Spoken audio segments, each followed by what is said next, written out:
زارا اور سرگوشی کرتا جنگل۔ ایک دفعے کا ذکر ہے، ایک خوبصورت اور پرسکون گاؤں تھا جس کا نام لوما تھا۔ وہاں ایک کنٹھٹ، بہادرہ اور جستجو کرنے والی 3 سالہ بچی رہتی تھی جس کا نام زارا۔ زارا کا سب سے اچھا دوست ایک موٹا سانی لاتوتا تھا جس کا نام تھا ٹیکو۔ زارا ہمیشہ اپنے ساتھ ایک پورا بستر کھتی تھی جس میں نقشے، کھانے پینے کی چیزیں اور ایک چمکدار کتب نما ہوتا جو اسے نانی اما نے دیا تھا۔ ایک دن جب سورج چمک رہا تھا، ٹیکو ایک چمکتی ہوئی چاندی جیسی پتی لے کر اڑا آیا۔ ٹیکو، یہ پتی تمہیں کہاں سے ملی؟ جنگل سے۔ درخت تمہارا نام لے کر سرگوشیاں کر رہے تھے۔ بس زارا کو اور کچھ سننے کی ضرورت نہ تھی۔ زارا اور ٹیکو جنگل میں داخل ہوئے جسے سرگوشی کرتا جنگل کہا جاتا تھا۔ درختوں کی چھال میں آنکھیں بنی تھیں جو کائی سے ڈھکی ہوئی تھی، اور ان کی چھال جیسے ہی آپ قریب جاتے چمکنے لگتی۔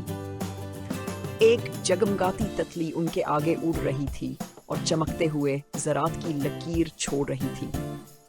اچانک زمین سے ایک تختی نکلی۔ جو چاہتا ہے دل کا راز، بہادر ہو اور دل کا صاف، اب تو مزہ آنے والا ہے۔ وہ ایک ایسے مقام پر پہنچے جہاں جھاڑیاں عجیب و غریب گیگل بیریز سے بھری تھیں۔ یہ وہ پھل تھے جنہیں چھونے سے بے اختیار ہنسی آتی تھی۔ راستہ روکنے والا ایک گول مٹول بالوں سے بھرا مخلوق کھڑا تھا جس کا نام تھا کیمپل۔ گزرنا ہے تو ایک مذاق سناؤ۔ زارا نے دماغ دوڑایا۔ درخت امتحان کیوں نہیں دیتے؟ کیونکہ وہ ہمیشہ پھنس جاتے ہیں۔ گرمبل قہقہے لگاتا ہوا زمین پر لوٹ پوٹ ہو گیا اور راستہ دے دیا۔ اب ان کے سامنے آیا لڑکھڑاتا پل، ایک قوس قزح جیسا پل جو قدم رکھتے ہی ہلنے کا۔ ٹیکو ڈر گیا۔ اگر میں گر گیا تو ہم ایکٹھے چلیں گے، میرے کندھے سے پنجہ پکڑ لو۔ دونوں لڑکھڑاتے ہنستے پل پار کر گئے۔ جنگل کے بیچ میں ایک نیلا چمکتا ہوا غار تھا۔ اس کے اندر ایک بوڑھا کچھوا بیٹھا تھا جس کا نام تھا ٹلی۔ وہ پچھلے 300 سال سے ایک جادوئی خزانے کی حفاظت کر رہا تھا۔ ٹلی صرف وہی دل کا خزانہ کھول سکتا ہے جس کا دل پاک ہو۔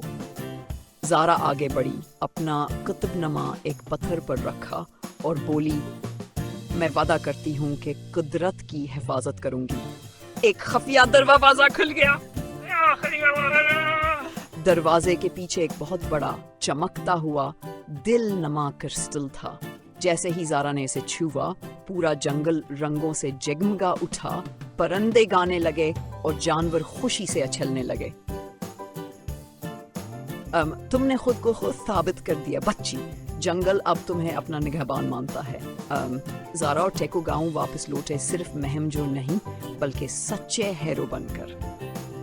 تب سے جنگل کی سرگوشیوں میں زارا کا نام ہمیشہ محبت اور ہنسی کے ساتھ گونجنے لگا، نئی مہم کے انتظار میں۔